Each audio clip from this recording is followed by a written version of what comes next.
Fala pessoal, tudo bem? Sejam muito bem-vindos ao canal do Professor Baroni. Meu nome é Caio Renato, eu faço parte do time da Suno e hoje a gente vai falar um pouquinho mais sobre a situação atual do iFix. O que esperar, para onde o iFix deve ir, qual que é o cenário, o que você precisa fazer com toda essa situação. E aqui do meu lado, aquele cara que dispensa apresentações, Professor Baroni, aqui dono do canal, a maior autoridade do Brasil quando a gente fala em fundos imobiliários. Então, professor, muito bem-vindo a esse vídeo. Legal, obrigado. Aí vamos lá, vamos responder a turma aí, sempre procurando muita informação, né? Então vamos tentar trazer um pouquinho de cor aqui sobre os fundos imobiliários para a turma.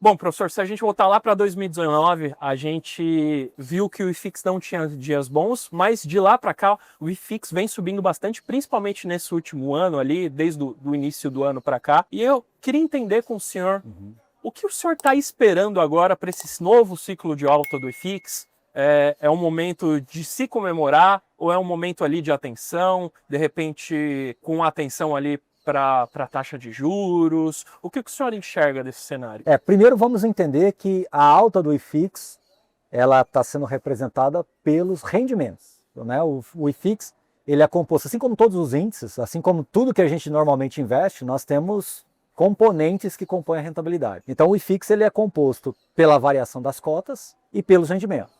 Muitas das pessoas que investem, né, você citou 2019, muitas pessoas que investem de lá para cá, possivelmente, ou muito provavelmente, se você colocar apenas as cotas, se elas compraram naquele recorte temporal exclusivamente, possivelmente elas estão com perdas patrimoniais. A partir do momento que a cartilha de investimento nos diz que o rendimento composto e o reinvestimento é o que realmente faz essa bola de neve crescer, esse resultado crescer e se acumular, aí a situação é diferente. Então, esse momento que a gente está vivendo agora é um momento de máxima histórica, mas que por detrás dessa informação existe algumas coisas que precisam ser melhor entendidas e compreendidas pelo investidor. Então, por exemplo, vamos esquecer os fundos imobiliários, vamos olhar para um CDI. Se você aplica R$1.000 ou aplicou R$1.000 no CDI alguns anos atrás, você talvez aumentou em 50% do seu capital nesses últimos anos aí. Mas por outro lado, aquele principal está preservado e o que você está vendo de aumento é de juros. Então às vezes as pessoas falam, pô, eu investi melhor, é melhor investir na renda fixa porque, né, eu não tenho essa perda. De fato, o patrimônio ele acaba crescendo porque você tem esse acumulado. E como é um investimento que tem vencimento, a pessoa aplicou e ela vai só ter acesso a esse capital alguns anos depois. No caso do fundo imobiliário, o dinheiro é separado. E muitas das vezes as pessoas olham só a cotação e esquecem dos rendimentos. Por algum motivo, esse dinheiro ele se perde na carteira do investidor. E mais ainda o que eu vou dizer, numa segunda derivada desse assunto,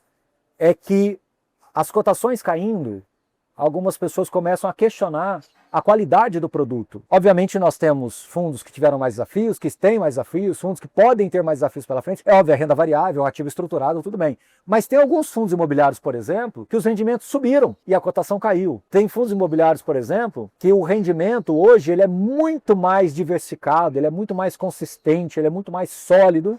E as cotações caíram. Temos fundos imobiliários, por exemplo, que tem muito mais gestão ativas que foi aplicada nesses últimos 4, 5 anos, e as cotações caíram. Nós temos fundos imobiliários, por exemplo, em que a carteira de crédito está saudável, não tem nada de errado acontecendo, e as cotações também caíram. Então, quando você me pergunta se é um momento de oportunidade ou não, é meio contraintuitivo dizer que é hora de investir com o iFix nas massas. Mas, por outro lado, se você olhar por essa ótica que eu acabei de dizer, se você for seletivo, se você conseguir entender muito bem isso que eu acabei de dizer, se você conseguir explorar mais essa condição atinente a alguns fundos imobiliários, eu acho que sim, é hora de você continuar investindo, seguindo em frente, mas agora é hora de você ser mais seletivo. No momento de alta, você tem que ser mais seletivo. Agora, será que o iFix ainda vai subir mais? Será que os fundos ainda vai subir mais? Essa é uma pergunta que, né, todo mundo fica se questionando. Num cenário de juros altos, é um cenário mais restritivo para aplicações, né? Então nós temos hoje os juros em 14,75, Possivelmente deve ter mais uma ou duas altas. Primeiro provavelmente o ciclo de juros ele deve aumentar um pouquinho no curto prazo, para assim no longo prazo ele começar a diminuir, né? Isso, então assim, a gente ainda está concluindo o ciclo de alta de juros, Exato. né?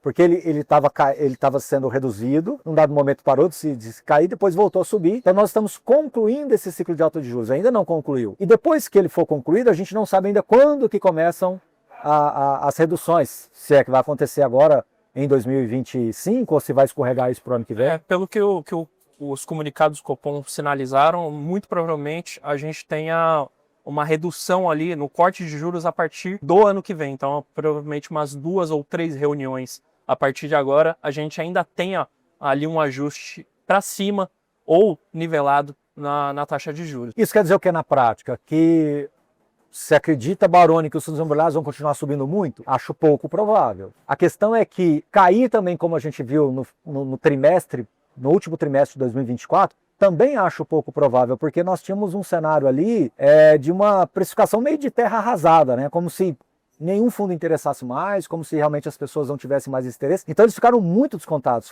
Se eu não estiver enganado, em dezembro nós chegamos na menor relação PVP histórica. Então os fundos imobiliários estavam extremamente depreciados. Eu acho que essa assimetria ela foi superada e não deve voltar. E o pessoal tem que entender também que fundos imobiliários é algo muito diferente do setor de ações, por exemplo. O pessoal está mais familiarizado. E o pessoal olha realmente muito para a cotação e esquece de analisar o fundo imobiliário ele como um todo, né, professor? Exato. Eu acho que o investidor ele tem às vezes um comportamento, né, anticíclico, né? E outros investidores têm um comportamento muito pró-cíclico. Então, assim, aquele investidor mais anticíclico que entende que agora é uma hora de oportunidade, ele continua formando a carteira dele. Aquele que fica muito assim vulnerável às notícias, às informações, às coisas que acontecem no dia a dia do mercado, essas questões que são rotineiras, que geram algum grau de volatilidade, elas acabam frustrando um pouco do plano original da aposentadoria, da renda passiva. Uhum. Agora veja que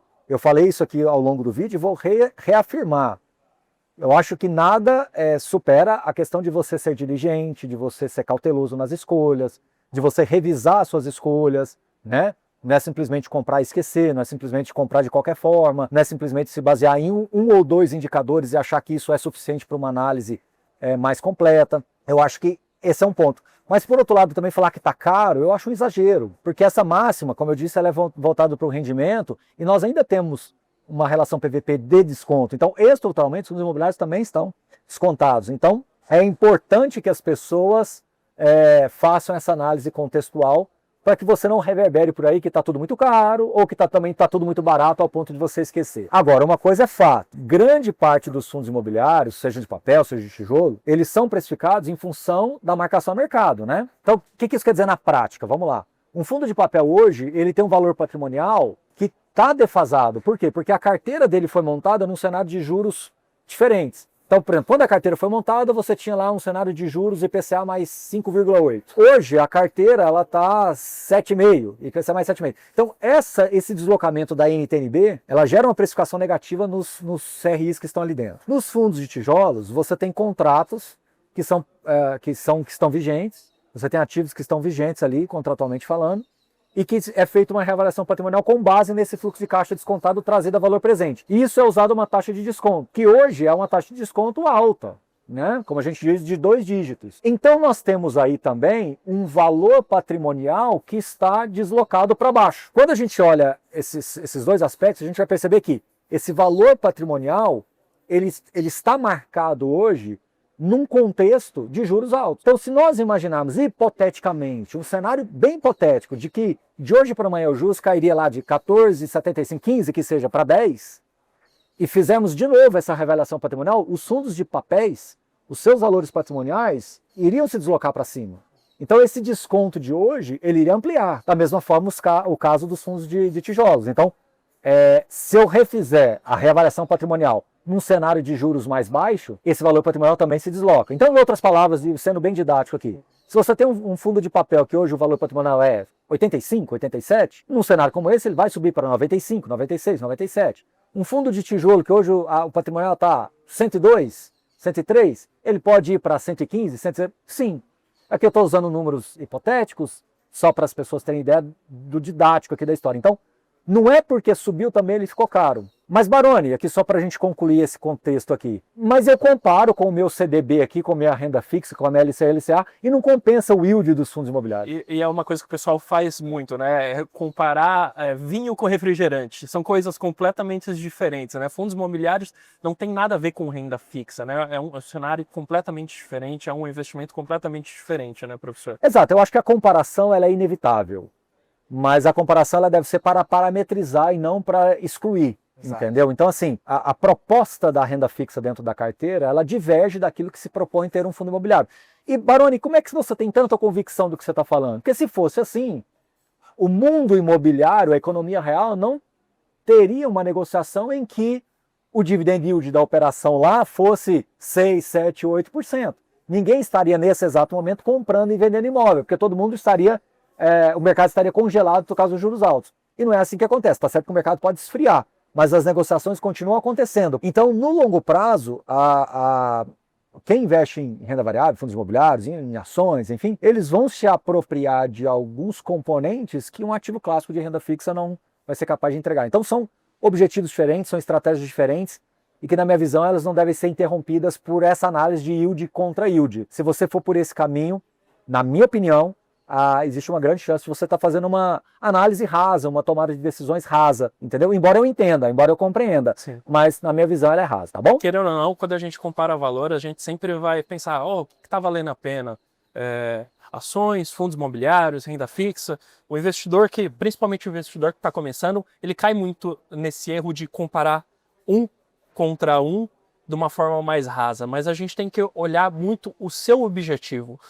Você está investindo para qual finalidade? Você está investindo para ter uma reserva de emergência? Você está investindo para acumular patrimônio? Você está investindo focado na sua aposentadoria? Então, isso são coisas que você precisa analisar antes de começar a investir, seja em fundos imobiliários ou qualquer outro tipo de investimento, certo, professor? É exatamente isso, pessoal. Então, queria agradecer vocês aqui pelo conteúdo. Mais uma vez aqui, agradecer também o Caio e dizer que quem quiser conhecer mais, continua acompanhando nosso canal, se inscreva no canal se você ainda não é inscrito, deixe seu comentário aqui, que sempre são temas pertinentes aí que a gente gosta de trazer para vocês, e compartilhe com os amigos, eu acho que isso é o mais importante, que muitos de vocês aí devem ter alguém, ou você mesmo está aí pensando, né, eu devo parar, continuo investindo, não continuo. Eu acho que essas decisões, assim, quando elas começam por esse caminho mais excludente, normalmente é hora de você dar uma parada e rever a sua estratégia para que você possa seguir em frente, acumulando uma carteira de investimentos do longo prazo, se cercando de tudo aquilo que é atinente, como o próprio Caio colocou. Aquilo que é reserva de emergência, aquilo que é simplesmente um colchão ali de liquidez, aquilo que é uma reserva de oportunidade, aquilo que é uma verba que você esteja destinando, um recurso que você esteja destinando para alguma coisa que você vai fazer, uma troca de um imóvel, uma troca de um carro, uma viagem, e até mesmo para a aposentadoria. Então existem várias caixinhas, cada envelopinho, cada caixinha aí deve ser colocada da maneira correta, e quando você embaralha esses envelopinhos aí, normalmente dá alguns erros conceituais, mas a gente está aqui justamente para tentar dar um pouquinho mais de luz e cor para vocês aí com relação a isso, tá bom? E até o próximo vídeo. Valeu, Caio, obrigado. Então, só lembrando, você que assistiu até agora, deixe seu like, se inscreva no canal do Professor Baroni, que a gente todos os dias tem conteúdo para você sobre fundos imobiliários e também sobre o mercado geral.